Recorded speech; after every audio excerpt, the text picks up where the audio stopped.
জঙ্গি যোগে এবার তৃতীয় গ্রেফতারি। এসটিএফের হাতে গ্রেফতার হামিমের সহযোগী হামিম মণ্ডল, অর্পিতা সরকারের পর এবার আদিত্য সিং ওরফে রাজুকে গ্রেফতার করল বেঙ্গল এসটিএফ। হাওড়ার বেলেনিয়া স্টোর থেকে তাকে গ্রেফতার করা হয়। জঙ্গিদের টার্গেট ছিলেন পুর প্রতিমন্ত্রী উমেশ রায়।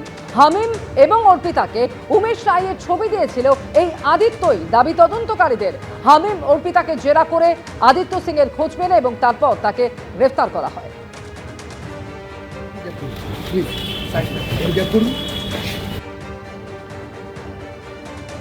আর এই নিয়ে পোস্ট করেছেন রাজ্যের মুখ্যমন্ত্রী শুভেন্দু অধিকারী, যেখানে তিনি বলছেন পশ্চিমবঙ্গে আন্তঃসীমান্ত মাদক চক্রের বিরুদ্ধে বড়সড় অভিযান। মাদক অপরাধ ও অবৈধ সিন্ডিকেটের বিরুদ্ধে আমাদের সরকার জিরো টলারেন্স নীতি নিয়ে এগোচ্ছে। পোস্টে তিনি আরও লিখছেন, দক্ষিণ দিনাজপুর ও মালদা জেলা পুলিশকে আমি সাধুবাদ জানাই। গত মাসে কুখ্যাত পাচারকারী মৃদুল ঘোষকে গ্রেফতারের পর তার প্রধান সহযোগী পিন্টু সরকার ও আরও 2 অভিযুক্তকে পাকড়াও করা হয়। মালদার মঙ্গলবাড়ি এলাকায় পুলিশের অভিযানে বিপুল পরিমাণে টাকা উদ্ধার হয়েছে। নগদ অর্থ প্রায় 2,40,00,000। হাজার হাজার বোতল কাশির সিরাপ উদ্ধার হয়েছে, যার মূল্য 90 লক্ষ টাকা। সোনা প্রায় 20 গ্রাম উদ্ধার হয়েছে। অবৈধ মাদক কারবারের বিরুদ্ধে আইনের পূর্ণ শক্তি প্রয়োগ করা হবে। সীমান্তবর্তী এলাকাগুলিতে লাগাতার জোরদার অভিযান চালানো হচ্ছে বলেছেন রাজ্যের মুখ্যমন্ত্রী। বীরভূমের পাথর সম্রাট টুলু মণ্ডলের এই বিশাল সাম্রাজ্যের পর এবার মালদা ফের জকের ধনের হদিশ মিলল। মালদার মঙ্গলবাড়িতে প্রাক্তন তৃণমূল নেতার ফ্ল্যাটে উদ্ধার হলো টাকার পাহাড়। তার ফ্ল্যাট থেকে উদ্ধার হয়েছে 2,40,97,380 টাকা। প্রাক্তন এই তৃণমূল নেতার ভাড়া দেওয়া ফ্ল্যাটে কোটি কোটি টাকা পাওয়া গিয়েছে। বাজেয়াপ্ত করা হয়েছে টাকা, সোনা, ল্যাপটপ, নিষিদ্ধ কাপ সিরাপ। আলমারিতে সাজানো বান্ডিল বান্ডিল টাকা এবং তা গুনতে নিয়ে আসা হয় টাকা গোনার মেশিনও। কাপ সিরাপ উদ্ধারের সূত্রে এই টাকার পাহাড়ের হদিশ মেলে। এর আগে গত 5ই জুলাই দক্ষিণ দিনাজপুরে বেআইনি কাপ সিরাপের বিরুদ্ধে অভিযান চলে। ধৃত 4 জনকে জেরায় টাকার পাহাড়ের সন্ধান মেলে এবং গ্রেফতার করা হয় আরো 3 জনকে। আর ধৃতদের নিয়ে তল্লাশি চালিয়ে গুদাম থেকেই উদ্ধার হয় 9,000 বোতল কাপ সিরাপ।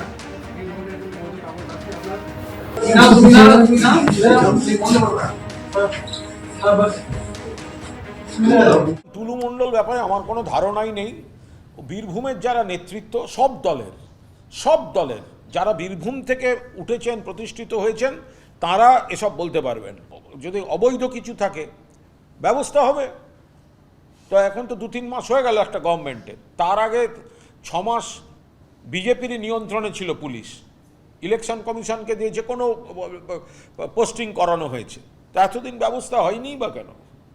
কিন্তু এর পুরো তদন্তটা চাই। মানে হঠাৎ এখন তৃণমূলের দিকে ঘুরিয়ে দিয়ে একটা ন্যারেটিভ তৈরি করে দেয়া, সেটা তো ঠিক হবে না। এটা তো পুরোদস্তুর ওই জেলায় আর কে ছিল, কোন কোন দলের কারা প্রভাবশালী ছিলেন, তাদের সঙ্গে টুলু মণ্ডলের যোগাযোগ ছিল কিনা, বা এই র্যাকেটটার যোগাযোগ ছিল কিনা, সবটাই তো তদন্তে আসা উচিত। এখনো পর্যন্ত যা যা পাওয়া গিয়েছে তাতে একেবারে সাম্রাজ্য তৈরি করেছিলেন এই টুলু মণ্ডল।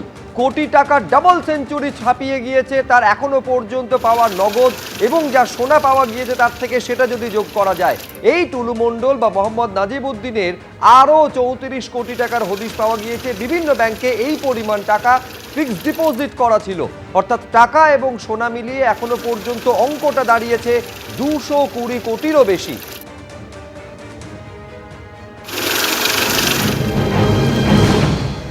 টুলু মণ্ডল 220 কোটি টাকার ব্যবসা করছে, চুরি করছে, লুট করছে, বাড়িতে ক্যাশ টাকা রয়েছে। এটা কি মমতা ব্যানার্জি জানতেন না? এটা কি অভিষেক ব্যানার্জি, অনুব্রত বাবু, আমাদের কাজল শেখ, এই বড় বড় নেতাগুলো রয়েছে, তারা জানতেন না? সব জানতেন। কিন্তু টাকাটা ট্যাক্সে সরকারের খাতে না জমা পড়ে তুমি আমাদেরকে দাও, টিএমসির পার্টিতে দাও, তুমি নেতা মন্ত্রীদের দাও, সেটাই হয়ে এসছে।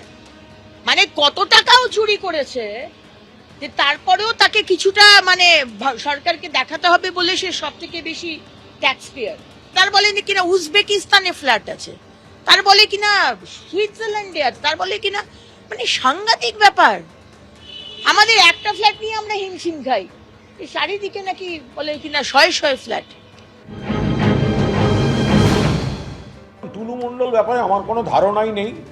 বীরভূমের যারা নেতৃত্ব, সব দলের যারা বীরভূম থেকে উঠেছেন, প্রতিষ্ঠিত হয়েছেন, তারা এসব বলতে পারবেন।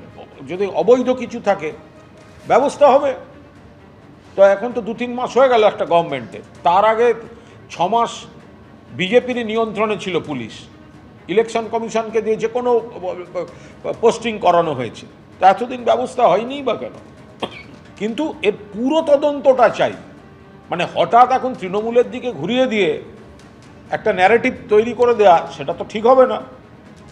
এটা তো পুরোদস্তুর ওই জেলায় আর কে ছিল, কোন কোন দলের কারা প্রভাবশালী ছিলেন, তাদের সঙ্গে টুলু মণ্ডলের যোগাযোগ ছিল কিনা, বা এই র্যাকেটটার যোগাযোগ ছিল কিনা, সবটাই তো তদন্তে আসা উচিত। জালে টুলুর ম্যানেজার সীতেশ প্রামাণিকের থেকে উদ্ধার হয়েছে ডায়েরি, যেখানে কবে কত পরিমাণ দুর্নীতির ভাগের টাকা কার কাছে গিয়েছে তার উল্লেখ রয়েছে।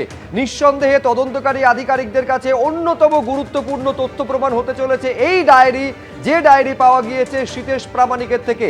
এই সীতেশ প্রামাণিক হচ্ছে টুলু মণ্ডলের ম্যানেজার। আরো বিস্তারিত আমরা জানবো, সরাসরি কথা বলবো। পার্থপ্রতিম ঘোষ আমাদের প্রতিনিধি রয়েছেন ফোন লাইনে। পার্থ, কি রয়েছে এই ডায়েরিতে?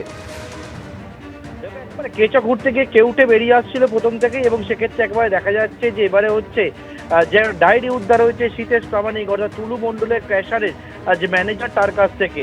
এবং এই ডায়েরি উদ্ধার হওয়ার পর স্ক্যানারের মধ্যে চলে এসেছে কিন্তু সরকারি আধিকারিকরা।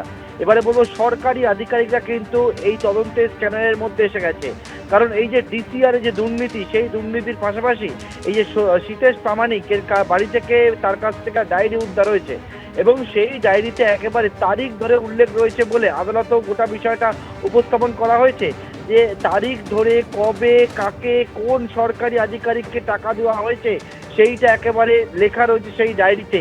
অর্থাৎ এই সীতেশ প্রামাণিকের কাছ থেকে পাওয়া যে ডায়েরি, সেই ডায়েরিতে দুর্নীতির টাকা, অর্থাৎ এই যে দুর্নীতির টাকা, দুর্নীতি যে হতো, একটা লার্জ স্কেলে দুর্নীতি হয়েছিল, এবং সেইটা শুধুমাত্র টুলু মণ্ডলের কাছেই থাকতো তা নয়, সেই টাকা যে কিভাবে ছড়াতো, কিভাবে কার কার কাছে যেত, অর্থাৎ ভাগের দুর্নীতির ভাগের টাকা কার কার কাছে যেত, সেই বিষয়ে আধিকারিকরা এবারে স্ক্যানারের মধ্যে এসে গেল, এবং সরকারি আধিকারিকদের বেশ কয়েকজন নাম সেখানে উল্লেখ করা রয়েছে, এবং তাদেরকে কবে থেকে কবে কাকে কখন কত টাকা দেওয়া হয়েছে সেই বিষয়ে একেবারে উল্লেখ করে লেখা রয়েছে। অর্থাৎ টুলু মণ্ডলের এই যে ম্যানেজার, তাকে ইতিমধ্যে কাস্টাডিতে নিয়েছে পুলিশ, এবং তাকে গ্রেপ্তার করার পরবর্তীকালে তাকে জিজ্ঞাসাবাদ করার পর তার বাড়িতে তল্লাশি, এবং সেখান থেকে কিন্তু ডায়েরি উদ্ধার হয়েছে। এবং এই ডায়েরির পাশাপাশি আরও যে বিষয়, সেটা হচ্ছে টুলু মণ্ডলের যে গোডাউন, সেই গোডাউনেও তারা হানা দিয়েছিল। সেখান থেকে তুমি জানো যে ডিসিআর প্রিন্টিং এর যে মেশিন, সেইটা যেমন উদ্ধার হয়েছে, তার পাশাপাশি বেশ কিছু রিস্ট ব্যান্ড উদ্ধার হয়েছে, যেটা হচ্ছে টুলু মণ্ডলের মেয়ের যে বিয়ে হয়েছিল রাজকীয়ভাবে, সেই মেয়ের বিয়েতে গেস্টের জন্য যে ব্যান্ড ব্যবহার করা হয়েছিল, সেই রকম একাধিক ব্যান্ডও কিন্তু উদ্ধার হয়েছে এই টুলু মণ্ডলের যে গোডাউন, সেই গোডাউন থেকে। ধন্যবাদ পার্থ। এবিপি আনন্দ, এগিয়ে থাকে, এগিয়ে রাখে।